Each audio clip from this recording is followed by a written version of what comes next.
বিরুদ্ধে কেন গিয়েছিলাম? আওয়ামী লীগ এই দেশকে ভারতের কাছে বিক্রি করেছিল। এখনো যদি আমরা পাকিস্তানের 1971-এর ঘটনা অনেকে জানেন, 71-এ এ দেশের মানুষ পাকিস্তানের জুলুম মানে, 2024 সালে এ দেশের মানুষ আওয়ামী লীগ এবং ভারতের জুলুম মানে।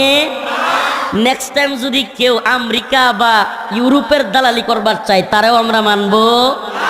কথা কিন্তু ওইটাই, ওই যে ইসলামের পক্ষে থাকলে প্রধানমন্ত্রী, কথা ওইটাই কিন্তু মনে নাই? প্রধানমন্ত্রী মানি যদি কি থাকে, আরে বাবা ইসলামের বিরুদ্ধে গেলে কি আপনি মানতে পারবেন নাকি? আল্লাহর বিরুদ্ধে কোনো নেতা গেছে, তারে মানলে ইমান থাকবো?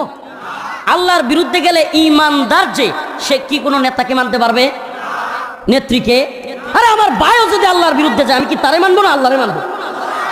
লা ইলাহা ইল্লাল্লাহর অর্থ এটা, লা ইলাহা ইল্লাল্লাহর অর্থ এটা যে আমি আল্লাহর বিরুদ্ধে গেলে কাউরে কি করি না, মানার টাইম নাই, গুনার টাইম নাই।